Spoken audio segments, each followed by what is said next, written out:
Hello guys, welcome to today's tutorial. This is Soft Touch. Today we want to update you on varying processes that are very important in our design. Like those mistakes you do and you feel they will not affect you, they will not affect the quality of your job. You don't have to do that way. First, you have to take note of your color. The color you want to design, first of all, tells a lot. You want to print this job. Is it a soft copy flyer or is it a flyer that is supposed to be printed?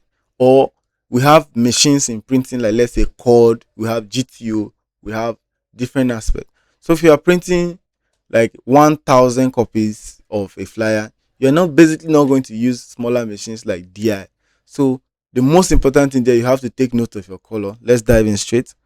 This color palette here. This is RGB color setting. Let's see.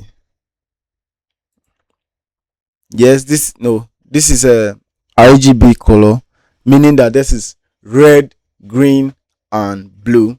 Then let's come over to this point. Let me shift a bit. Let's see this particular one. This is CMYK color setting, as you can see from here. Let's see. That is magenta. You see it has 100% magenta. That is M. As you can see from there. So if you are using these colors from here to design, means that you want to produce a work in mass number using a bigger machine. So now, first, this is your export format. Let's get to open a job that we can export correctly. The way, for instance,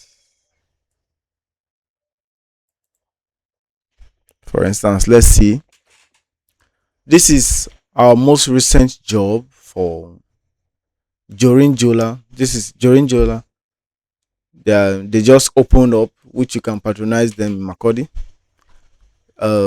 This is the governor of Benue State. So for instance, now select it, group it. So you want to export it so that it will be printed on a bigger machine. So press Ctrl E, that is your export volume. Let me shift this way.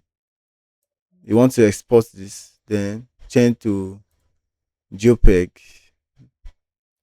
Click on export. Then it will ask you for the different formats you want to export.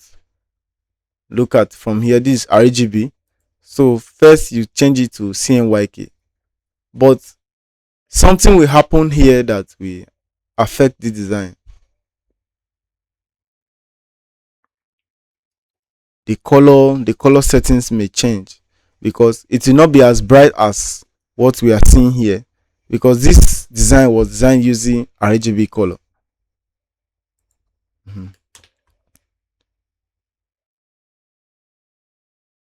Let's see its volume. So ensure that your color settings are set correctly. CMYK, if you design with CMYK, export to CMYK. If you design with RGB, ensure that you export with RGB so that you don't have conflicts in between. But most times it doesn't affect that much. But when you go to print through the process of separation, that's like that, it is important that you actually select those colors in your design. You can export like this. Okay, and then let me teach you how to do that separation. Let's say we want to print Ctrl P. So now from this print format, let's come to color. From this color, look at separation from here. Separation, you see this separation. Let's say preview. So now let's see. You come to cyan down here. Look at cyan. Look at magenta. Look at yellow. Look at black. Cyan again is coming. Look at cyan again. Look at magenta. This is on page 2. Like that. So you expect to see, if they are printing on a single color based on one color, they want each color to fall separately. It should not be multiple color base. Thank you and subscribe for more.